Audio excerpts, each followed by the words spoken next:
Hey there, Blockhead traders. Here at Blockhead Traders, I must inform you that we are not financial professionals. Nothing we say should be considered financial advice.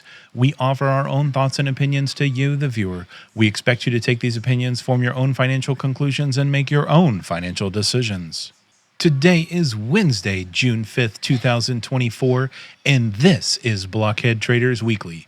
In this week's episode, we are going to take a look at current events around the meme stock mania of GameStop, and not just getting all on board with the hype and trying to ride that hype train, but maybe take a recent kind of posting and aspect of this hype train and try to break down some of the what's happening under the hood, and what do some of these words mean and what might some of these people be getting at. And we'll kind of go through that in this week's episode. Before we hop to that, I want to give a shout out to our Discord, link in the description below. You can hop in there, say hello to myself, Viper, some of the other Blockhead traders. Love to hear what you're trading, love to hear what type of content you want to hear about. Also, you will find a link to thetagang.com/sprocket888, where I post each and every one of my equity trades, the good, the bad, and the ugly. Last, this is available in an audio-only format wherever you get your podcasts. So find us there, and if you can't find it, let us know, and we will get it there. But let's hop to this week's episode, Viper GameStop. I work at an office place. A lot of people know, hey, this guy dabbles in trading. Family and friends kind of know. We recently had, people over for the holidays and Memorial Day and all that stuff. And it probably can't go without some interaction going, hey, you trade those stocks. What's going on with GameStop? Because it is front and center to everyone's mind. It's in the mainstream news. It's causing, it gained all of its renowned fame. Man, what was that? Like a little over a year ago, January of 22 or 23, where it basically went to hundreds of dollars from mere bankruptcy. And it's back in the news again with a vengeance. We even alluded to it in a previous episode where Roaring Kitty had kind of posted out just a graphic of some guy sitting up with a video game controller as if to pay attention, and that was enough to send the stock up to the moon and off to the races. And since there, the story has unfolded even more with him posting different screenshots of his E-Trade account and what he holds in it, and discussions at Morgan Stanley, who's the owner of E-Trade, on whether or not to ban him from their platform because he might be doing something that is manipulating the market. And I think people just don't know what to do with all of this stuff. But what I'll turn it over to you a little bit to get some of your take on this before we hop into a specific breakdown of a call out that you've recently come across. Yeah. So like you said, it's back and growing. So the last time we talked about it, was the return of Roaring Kitty to Twitter, or the artist formerly known as Twitter, now known as X. But he had returned and posted just a whole bunch of memes and just kind of was. I mean, it was genuinely entertaining, because if you actually watched through, it was a bunch of movie clips, and like there was clearly a story that was being told. So it was very artistic in that way. But then so that riled everything back up. That's when we talked about it on the episode, and then everything kind of died down a lot, and everybody was like, "What the heck? Was that it? Like, I thought we were doing this." And then he came back he came back on, I think it was the Super Stonks subreddit, that he posted a screenshot of his portfolio. And it kind of blew everything up. Everybody was like, "Oh man, like, this is real." Like, and it was basically at that point was the first time revealed as to what his holdings were this time around, which, by the way, that was 2021. Oh my gosh, that was forever ago. It was a lifetime ago, an entire market cycle ago. So we're clearly on the cusp of a bull market now, because we're back talking about GameStop. Everything is in cycles like that. So Some things have emerged in light of this revelation of what his portfolio is that I thought were interesting to break down. And in particular, so there's obviously all the narrative around like what he's doing or what he's trying to prove and all that, and we're certainly not getting into that aspect of it.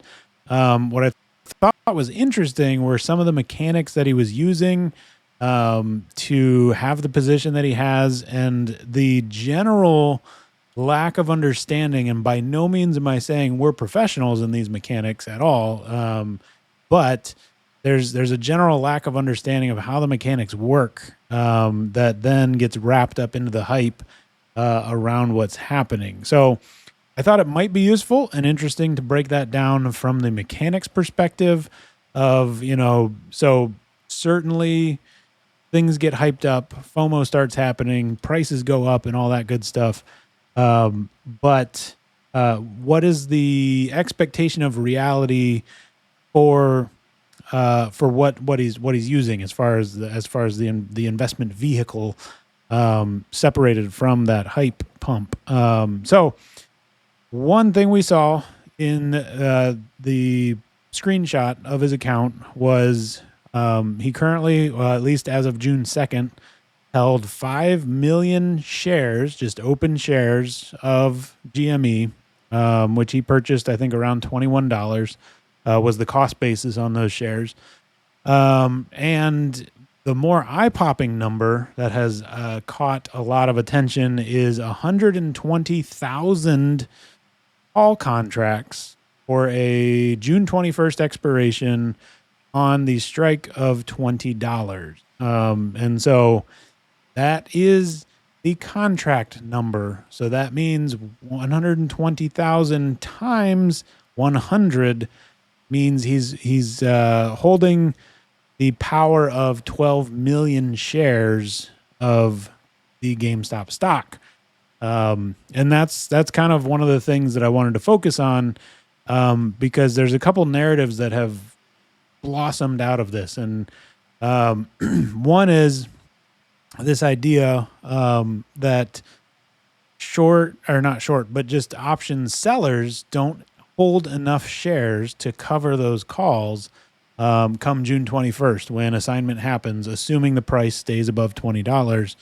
And I believe, for more maths, I believe his cost basis on those 120,000 shares was somewhere around $5.50, $5.60. So there's a significant cost just to accumulate those shares, or not shares, but those contracts, buying those calls.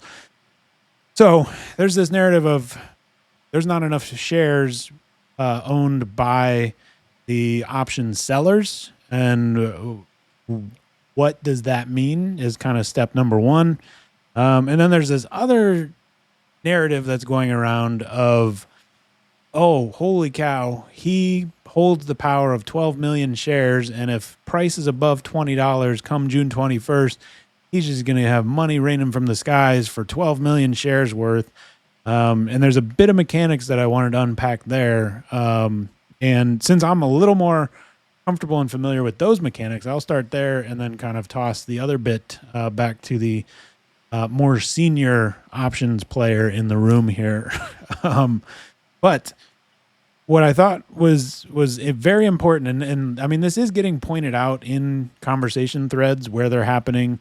But come June 21st, let's say price, it doesn't even matter. If price is over $20, so make up a number over $20, June 21st comes, the bell hits, and he's in the money. Hooray. But those stock units, those 12 million shares of stock, don't just magically appear in his account. Because that's again part of the narrative is like, oh, this is so bullish for the squeeze, and he's going to hold these 12 million shares on top of his 5 million, and he's just going to diamond hand it, and those shares are locked up. But that's just not realistic, because we also see that he has, I think, somewhere around $37 million in cash in his account. So come expiration, come assignment, you don't just magically get those shares. He's bought the right to have those shares on a $20 cost basis. So that means right out of the gate, there's a bill that comes due, and let's do the math real quick on 12 million shares at $20. There's a $240 million bill that's due. In a sense, I mean, a lot of this is automated, but that's part of my point. $240 million needs accounted for. 12 million shares at $20. He has $37 million in his account. Where does that money come from? Well, you just start selling, those calls. And this is part of where maybe some of your perspective, Sprocket, how the mechanics of that work. If you're in the money, you get assigned, you need cash to cover that assignment.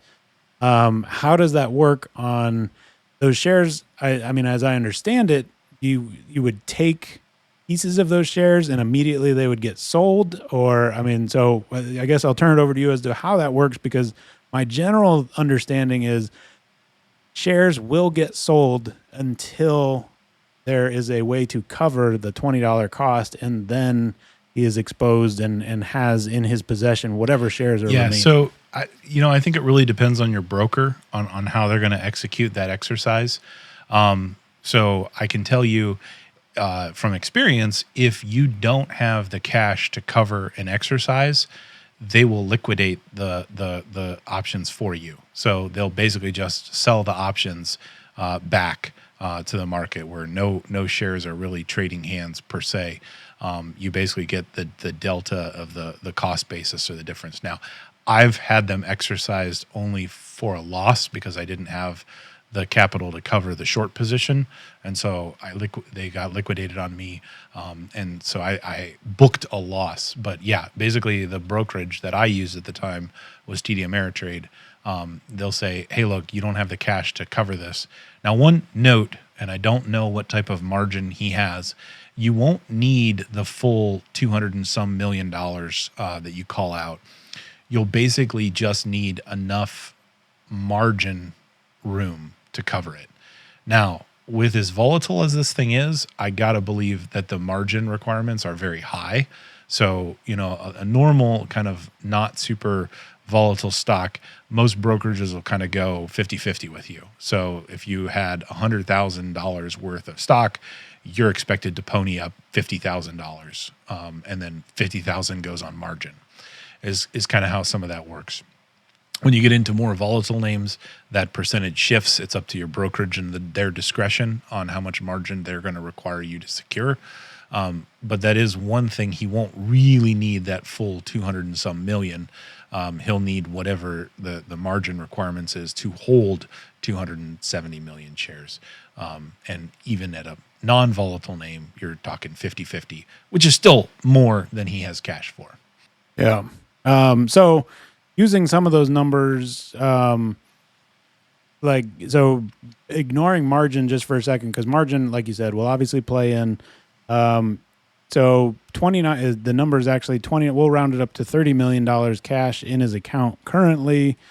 So $30 million, $20 a share. That's 1.5 million shares that he has the cash to cover in that. So in that scenario, this is, again, very basic and not, it's just showing 12 million shares would be potentially liquidated down to 1.5 million shares. But again, it's going to be higher than that because he's getting money as it's liquidated down. But the point being, it's much less than 12 million shares. And the point being that the impact of that is way more, let's say, emotional than mechanical on the market. Yep. Let's kind of switch over here. I want to share a screen because I want to dive into something. Let's kind of just back up just a little bit before exercise. Let's assume this doesn't go into an exercise at expiration, and let's just say that somebody like Roaring Kitty wants to trigger some market action with an early exercise, because an option holder is allowed to exercise his option at any point in time. He doesn't have to wait for expiration. He can do it at any time to tell his broker, hey, turn my coupons in. I want to exercise my right. And one of the theories that you had surfaced to me, which I think is worth kind of diving into here, is a message here from whoever the heck Kevin Malone is on X. And it reads here, breaking news. According to the most recent GME 13F filings, all of the top call option sellers combined do not have enough money to satisfy, I think that's a typo, to satisfy the at Roaring Kitty's 12 million shares currently in the money. So let's break this down a little bit. I also put next to that the screen grab of Roaring Kitty's holdings, where he's holding 5 million shares and 120,000 call options. What is a 13F filing?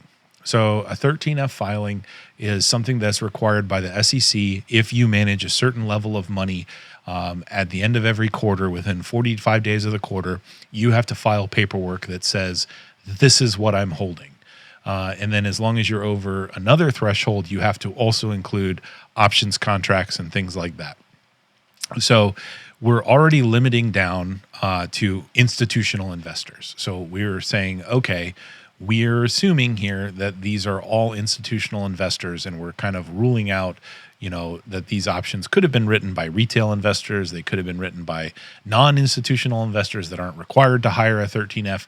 Because if you haven't been paying attention, the amount of options volume that's going on in GameStop right now is redonkulous. Like, everybody is trading them. So you got your retail traders coming in, buying calls left and right, thinking they're going to go strike it rich. You're going to have market makers that are sitting in there filling all this stuff on the arbitrage. You got other people coming in selling options. I mean, you have some serious volume. So I didn't do the comparison here of overall volume, but for argument's sake of this post, what I believe Mr. Malone is getting at is the concept of Roaring Kitty saying, I want my 12 million shares and I want it now. And then he's saying, look, the top institutional investors don't even hold 12 million shares. So what he is suggesting is that means those institutional investors, to fulfill that contract exercise, will need to go to the open market to buy those shares to sell at $20, because that's mechanically how this works. If you sold an option contract, like if I sold a coupon to Viper for a call option and Viper said, yo, give me my shares at $20, and I don't have those shares, I have to go to the open market and buy them because I am obligated to get those shares to Viper. So what I believe Kevin is calling out here is he says, well, look, there's, only, and he calls out 4 institutional investors here, which total, roughly almost 4.5 million shares. So he's saying, look, if he calls all 12 million shares, they're surmising that there's only 4.5 million able to be delivered, which would necessitate, going out to the open market to purchase another one of those, 8 million shares, 8.5 million shares from the open market, which would cause a giant buy on the market, and supply and demand would cause the price to spike. And so I think that's where he's driving at, saying, look, if this guy calls up on his shares, there's going to be a squeeze on the stock because there's not enough shares there to fill it.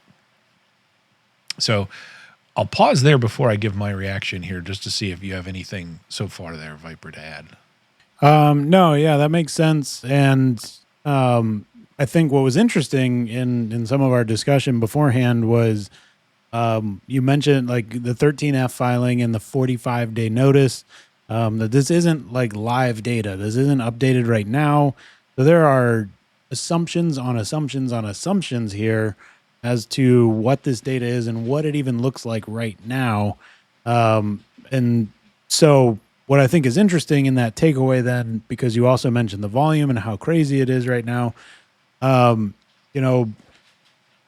if I just look at today's candle, and I'll just do this real quick. Today's price movement of today's daily candle was approximately 20% on the underlying of GME. And today's trading volume was approximately 75 million shares. And so to think that even in the most extreme optimistic bull case scenario that a one-time purchase of 12 million shares hits the market, open buy. I mean, I don't know. Like the rough math says 5% price spike, 10%. Like it's not like something that just sends this thing to $100 or something. And that's part of why I wanted to get into this, is just those mechanics of what's actually happening under the hood, and what that actually looks like when you factor in what's happening right now in the daily volume. And that's really kind of where I was going to drive at, where there's, in my opinion, some fallacies here with the assumption that I believe Mr. Malone is kind of driving at. And what that is one, you don't really know what the actual holdings of these shares are by any institutional investor, because that filing is required to be filed 45 days as of the close of the quarter. So you could be dealing with 45 days of stale data. And that's the holding at one snapshot in time. These are institutional investors. These aren't guys that are like, yeah, I'm going to buy some shares today and I'm not going to do anything for the next, 3 months, and then I'll do something then. Like, these are people that are actively trading these things in and out every day. And so the fallacy to rely on a single snapshot and point in time saying this is how it is is problem number one. Problem number two, in my opinion, is exactly what you're alluding to as far as the total volume on this stock, and the breadth of who is actually owning it. Because, okay, you're calling out 4 institutional investors here, but anybody can write those call options. Any one of the hundreds of thousands of retail traders could have written these call options. There are non-people that could have written these call options. You don't know how many shares those guys have. I think you also looked up that the float in GME is somewhere around 270 million shares, which basically means there are 270 million shares available to be traded. Doesn't mean people are offering them up every day, but means it's not locked up and owned by GameStop themselves. They hold shares in reserve. They probably have restricted stock units, things like that, which are not available for trading. But there are 270 million shares available for trading.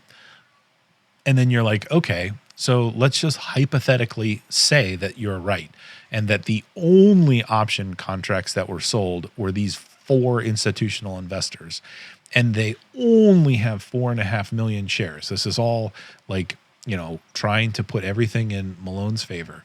So if all of that is correct, then the theory goes that 7.5 million shares need to be bought on the open market.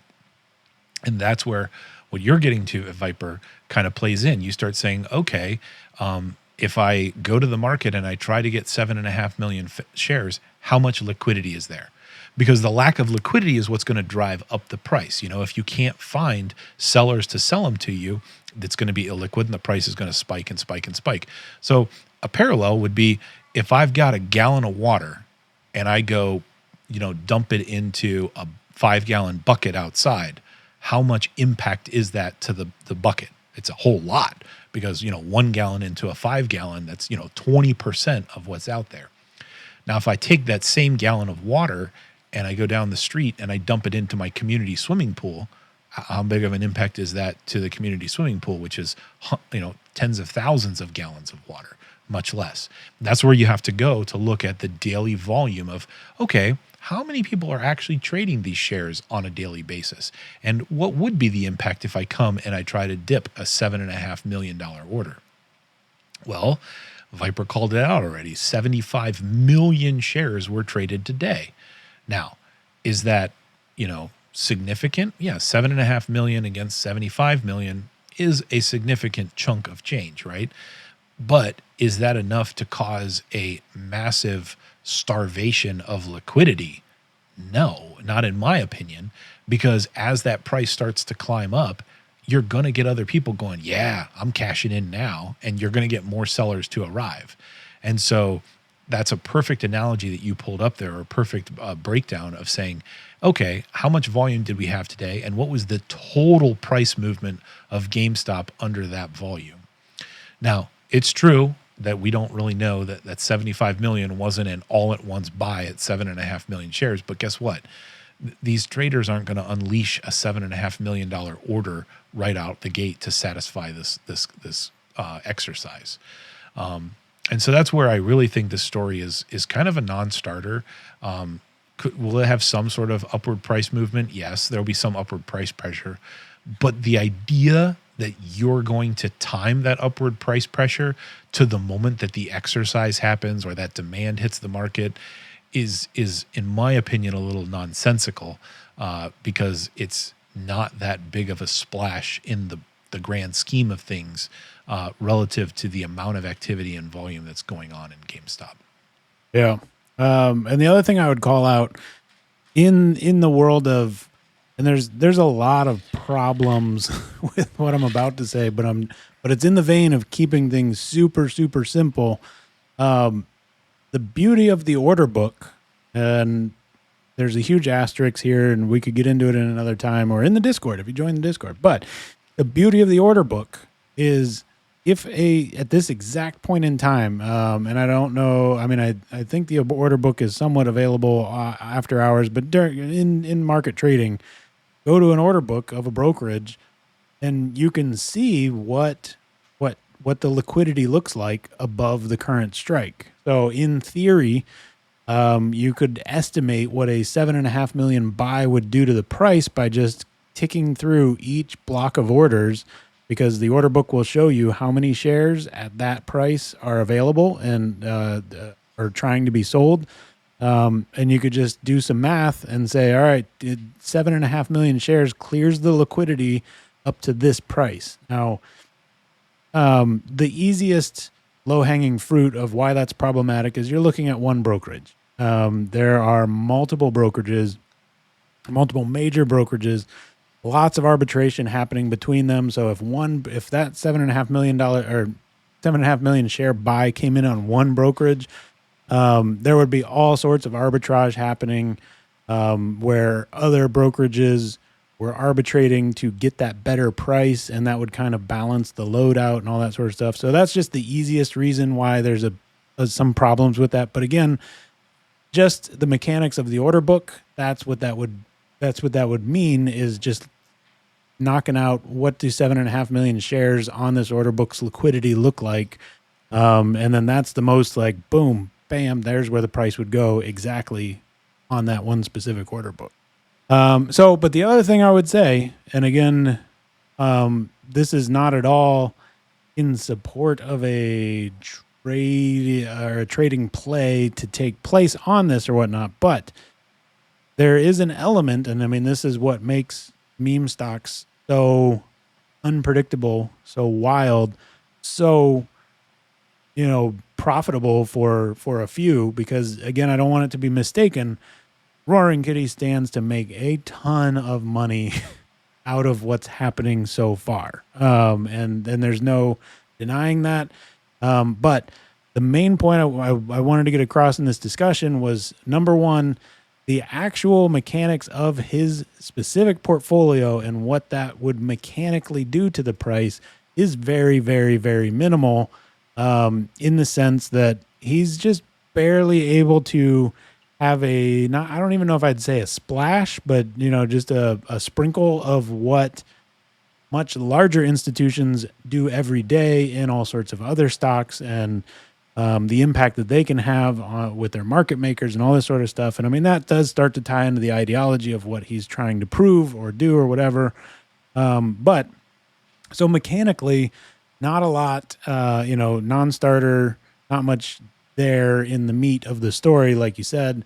But then we get into the whole buy the rumor, sell the news, and we get into the whole emotional side of the market, and these things have an effect in that way. I mean, the whole reason we're talking about this is because of the way the narrative took off around the space of this is going to be huge, and so then I'm piling in. So now all of a sudden, 75 million share volume today. Obviously, those were not all buys.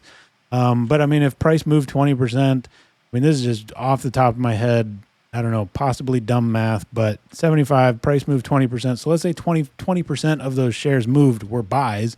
That's 15 million shares that were bought today. And that has the bigger impact than any one particular whale or person's portfolio could possibly have in the situation. And so then that's where market psychology kicks in. And if you see this thing go to $150 to $200 to $500, it's not because of his mechanical impact. It's because of the impact of it on the psychology of what's happening here and the hive mind piling into the mechanics of what he's doing. And so there's a whole snowball that I think is important to consider there as well. All right, Viper, one other thing I want to touch on, since we're really talking about some of the mechanics here, is if I go back to what his holdings screenshot were. And you can only assume that he took these on June 2nd, because that's when he said, this is my update, which I believe was a Sunday. So at some point prior to that, he must have purchased these 120,000 call options. So I want you to see something there. The price he paid for these options, $5.67 and some other change. Okay, wonder what that price was actually trading at, because to me that would indicate that stock was in the money when he bought those call options, and he's actually buying call options that are in the money to some degree, because it says last price. So because if this was really taken on June 2nd, that last price would have been the close of GameStop as of the Friday before. So this means that as of the close, that was the value of the option. Now, options have two pieces of value to it, intrinsic and extrinsic value. Intrinsic is the difference between the option strike and the option price, or the current underlying trading price. So this one closed at, what did we say, 23.70 was what it closed at. So yeah. $3.70 are basically intrinsic value. So that won't decay away. The reason I want to call this out is because the value in this option is decaying to zero. So everybody is looking at, oh my gosh, what happens if it goes to the moon? But where it's currently trading at is, not that far over $20, but the flip side of this, and I want to call this out, is that option value will decay to zero. The only time it doesn't decay to zero is intrinsic value above the strike. So, the flip side of this is if this thing doesn't stay above $20 before June 21st there, he's going to lose $5.67 times 120,000, because that's the danger in options, is everything you paid for them goes poof as time decays. That's a good call out. And that's actually something that I've regularly for a very long time struggled to comprehend or factor in, is this intrinsic and extrinsic value of options. And so I pretty much understand it now, and maybe it's not this abstract to most people, but one of the ways one of the very, very simple ways, like if I was going to enter into buying a call, like I did it when we first talked about GME, I bought calls on AMC. You can go back and watch that episode and the setup that I had there. But one of the most simple ways that I tend to try to, or I at least initially tried to interpret the price of those options, is just a simple addition, which was he bought $20 calls and he paid $5.64. So you just take $20 plus $5.64, and that's $25.64. So he would need the price of GameStop to be above $25.64 to make money on the play. There's a little, and so then the next level of that is so that's ignoring intrinsic and extrinsic and what that is and whatnot. But at a very high level, I guess I won't even attempt intrinsic, extrinsic. But at a very high level, is that a fair enough way for somebody approaching options to consider that price and very quickly comprehend, is this probable of winning, is this not, and just kind of how a beginner should interpret that price definitely. of a contract? Well, I wouldn't go into the probability piece, but you're 100% right. If you took that, your cost basis is not $20. Your cost basis is $20 plus whatever the option costs you. So you're 100% correct to look at that. That in this example, Roaring Kitty's cost basis would be 25, 67, 54. Yeah. And anything between 20 and 25, he's going to lose money, but I guess it's a slightly more gray area of how much money he loses, because the money he's going to lose there is money that he's already paid, because technically the options are in the money. And so he's being assigned and they're being, everything we talked about earlier. But that $500 thousand that he spent was already spent. So it's not a loss immediately. It's kind of a realized loss on doing the bookkeeping of what he spent on those versus what they're cashing out. I think looking at it as cost basis is exactly the best and simplest way to look at it. Is for Roaring Kitty to make money on this trade, he will only make money on the distance he is above 25.67. So that brings us to the end of this week's episode, where we kind of break down a little bit of a real life example of options trading that's out there in mainstream media that everybody has heard about, and what are the mechanics actually behind that, and is it reasonable, is it not reasonable? By no means is anything that we talked about here any sort of go get them, guys. This is just using an example. As we always say on the show, you have to understand what makes the machine tick, what makes it go burr. And this is kind of the breakdown of that. What exactly is a call option? What is mechanically happening behind the scenes? How does that get filled? What is the actual profit that Roaring Kitty stands to make?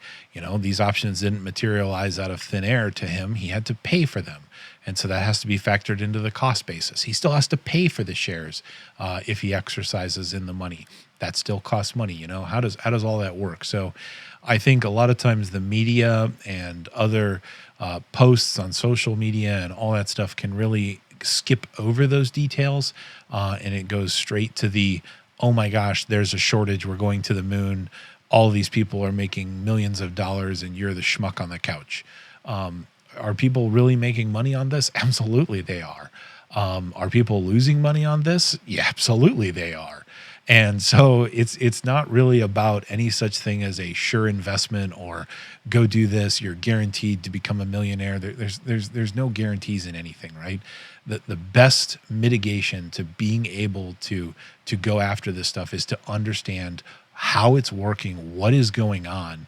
And that's really, knowledge is your best weapon of power in these type of things. So hopefully you've learned or taken some nugget away from this. If you stuck with us to the ramblings to this point, this stuff super interests me, and maybe about 3 or 4 other people on the internet that subscribe to us. So if you are one of those 3 or 4, go get some friends. We could use some friends. But aside from that, join the Discord. Because we'd love to hear from you. But that brings us to the end. So hopefully you guys are finding exciting things out there for you to trade.